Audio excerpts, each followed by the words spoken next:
vous risquez, amen, d'être entraîné par eux. D'être entraîné par eux. À la maison, il y avait un poulet de chair qui était là, il était un peu gros là et tout ça. Lui, il ne connaît pas arbre.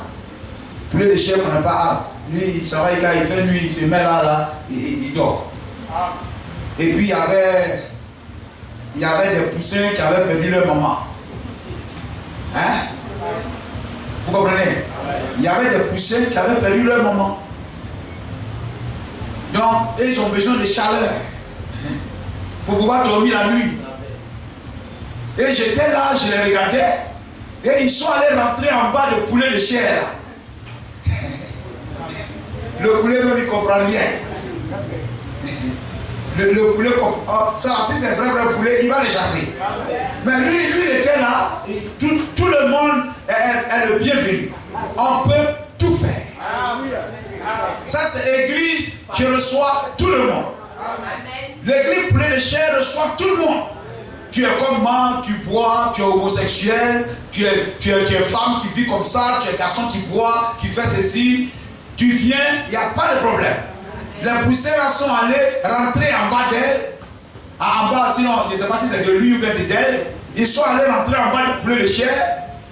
Et puis ils sont restés là. Mais lui, il ne mettait aucun cri. Et la poussière là était là. Ils ont eu la chaleur qu'ils voulaient. Le matin, ils sont sortis. Amen. Donc, quelquefois, voyez-vous, on cherche à être vraiment peut-être consolé ou bien trouver un coin, une église facile où on peut aller rentrer en bas et puis se sentir bien. Mais tu ne seras pas bien. Gloire à Jésus-Christ. Tu ne seras pas bien. Gloire à Jésus-Christ. Donc il y a des petites choses. Amen. Si nous ne sommes pas capables d'abandonner ça, on ne doit pas espérer de grandes choses. La Bible, c'est lui qui est fidèle dans les moindres choses. Dans les petites choses, il lui sera confié de grandes choses. Mais il y a des petites choses. C'est-à-dire, lorsque même tu ne viens, toi tu ne vas même pas à l'église. Mais ici, en tout cas, moi, les chrétiens ils vivent mal. Les chrétiens ils vivent mal. Ça veut dire que dans ton cœur, tu as la représentation du vrai chrétien. Alléluia. Amen. Donc au moment où tu viens à l'église, il y a des choses même, on n'a même pas besoin de te prêcher. Ça c'est un devoir, tu ne peux pas dire, le professeur n'a pas fait le cours. Il y a des professeurs, même le premier jour de classe, il fait interrogation. Oui, il fait interrogation. Premier jour de classe, il n'a même pas encore commencé. Premier cours, c'est interrogation. Béni soit le nom du Seigneur. C'est le premier cours. Donc avant même, lorsque tu dis je vais à l'église, c'est déjà une responsabilité. C'est un grand engagement que tu prends. Amen. Tu sais qu'il y a telle chose que tu dois arrêter. Et si tu es un enfant de Dieu, il y a une voix dans ton cœur qui a longtemps voulu que tu ailles à l'église. Et le jour où tu te lèves, tu dis je m'en vais à l'église, cette voix-là est contente. Il y a un homme à l'intérieur, il est content. Je sais qu'il y a un gros Goliath dans ton cœur qui n'est pas content parce que tu es encore païen. Mais il y a au moins quelque part quelqu'un là-bas, il est content. Amen. C'est ça qui fait quand tu viens, tu es assis, tu écoutes, et puis quand tu sors, ce gros Goliath dit enfin il est sorti. Ah voilà. Bon, tu sais ce qu'on va faire, on va aller ici là.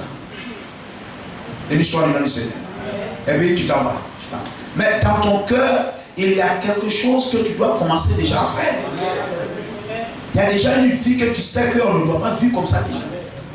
Vous n'avez pas dit qu'un enfant qui doit aller à l'école, c'est pas qu'il y a kaki.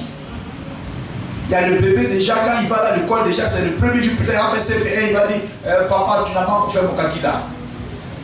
Putain, il n'est même pas encore allé à l'école. Mais il sait que lorsqu'il doit aller à l'école, il doit se mettre en uniforme.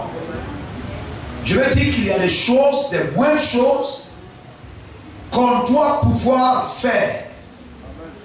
Amen. Sans lesquelles on ne doit pas espérer de grandes choses. Béni soit le nom du Seigneur. Amen.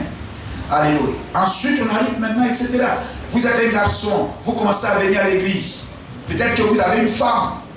Vous avez peut-être une fille avec laquelle vous vivez et que vous devez la marier. Il faut que dès le départ, tu viennes à l'église avec elle. Amen. Le jour où tu vas comprendre la parole, le jour où tu vas comprendre la parole, ton premier adversaire, ça sera ton mari qui ne vient pas à l'église là. Ta femme qui ne vient pas à l'église là. C'est elle qui sera ton premier adversaire. Et tu vas regretter amèrement pourquoi il ne croit pas. Ça va devenir sujet de prière pour toi. Vous comprenez cela? Ça devient sujet de prière. Amen. Il y a des choses qu'il faut corriger déjà dès le début. Quelquefois on veut, je vais avoir une vie de prière, une vie de jeûne, une vie de ceci. C'est très bien, mais c'est pour quel but? Ça doit d'abord permettre de régler certaines petites choses. Certaines petites choses dans la vie. Amen. Afin que je puisse avancer. Amen, sans problème. Vous comprenez cela? Si une soeur n'est pas capable de se débarrasser de ses mèches, se parer la tête de mèches, hein? Alors que, voyez-vous, c'est cela. 1 Timothée 2,9 dit, elle ne doit pas se parer les cheveux, etc. Se parer les cheveux, c'est mettre des mèches sur la tête. Amen. Avant, une femme qui ajoutait les choses à ses cheveux, c'était une prostituée. Mais aujourd'hui, regardez. Et elle doit pouvoir enlever les mèches, enlever les laines. Parce que quand tu enlèves une mèche, le diable t'envoie laine. Gloire au Seigneur. Amen. Tu se débarrasser de toutes ces choses-là. Si tu n'es pas capable de ça, tu ne dois pas espérer à l'enlèvement. Tu ne peux pas espérer à l'enlèvement. Tu dois pouvoir, amen, parvenir à ça. Tu viens à l'église, tu dois coudre des habits. Hein? Tu viens à l'église, tu couds pantalon, tu couds chemise, tu couds habit. Mais on doit déjà voir que tu es en train, amen, de sortir du monde. Mais on a vu des sœurs, elles sont venues à l'église, durées dans l'église 1 an, 2 ans, 3 ans, et les camisoles, les robes, les habits qu'elle va coudre, c'est toujours les habits de la vieille païenne. Les manches là sont courts comme ça. Sœurs, les habits que vous deviez porter, les manches ne doivent pas arriver ici. Ça ne doit pas arriver ici.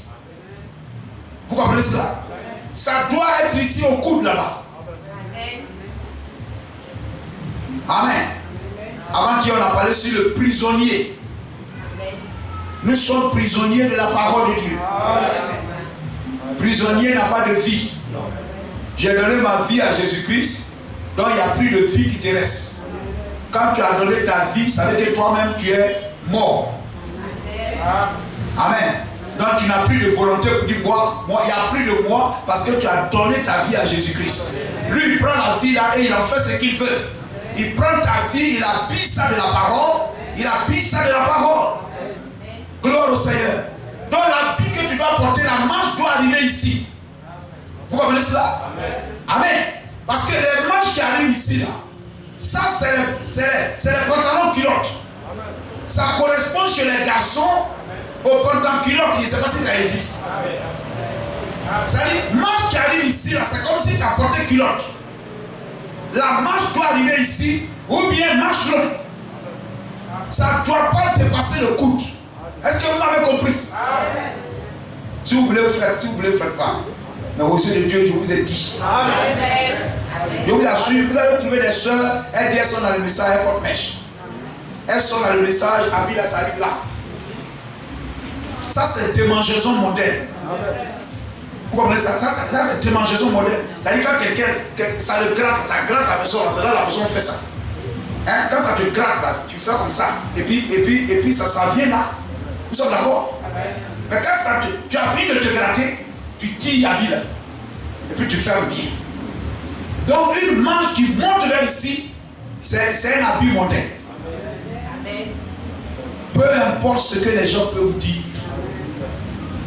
peu importe, etc., je vous dis la vérité. Gloire à Jésus-Christ. Une manche qui monte par ici, qui dépasse le cou de lui qui ça va, ça devient culotte. C'est comme si un homme, un frère se promenait en culotte. Amen. L'habit doit bien fermer. Bien fermé. Vous savez, c'est des choses élémentaires. Une femme baptiste va vous apprendre ça. N'est-ce pas? Ça veut dire que tu n'es pas encore arrivé dans le message. Hein, on est d'accord? Amen. Amen. Jésus a dit dans Matthieu 5, 20, si votre justice ne surpasse pas celle des pharisiens et des sadduciens, vous n'entrerez pas dans le royaume des cieux. Amen. C'est-à-dire les apôtres qui marchaient avec lui, là, leur vie, leur foi devrait dépasser les pharisiens et les sadduciens. Donc, une personne peut être assise dans une assemblée du message, mais la personne n'a pas encore dépassé l'église catholique. Spirituellement, vous n'avez pas encore dépassé l'église catholique. Vous n'avez pas encore dépassé les assemblées de Dieu. Vous n'avez pas encore dépassé les baptistes. C'est-à-dire que vous avez été trôné ici. Amen. Donc quand vous avez été trôné ici, vous voulez faire d'ici, amen, une église catholique, une église assemblée de Dieu, une église dénominationnelle. Gloire à Jésus-Christ. Amen. Vous comprenez cela? Vous voulez transformer ici en cela. Amen. Mais une sœur qui sort du monde traverse les catholiques. Tu traverses l'assemblée de Dieu, tu traverses les pentecôtistes, tu traverses les baptistes dans ton habillement, au point que quand tu atterris ici, aucune de ces églises-là ne peut te faire des reproches en matière d'habillement. Alléluia. Amen. Vous comprenez cela? Amen. C'est une chrétienne de ce message.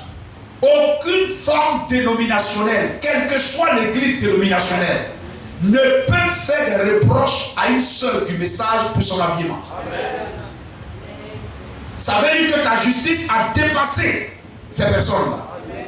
Frère. Amen. Et ça, il faut le faire. Amen. Nous ne mourrons pas tous.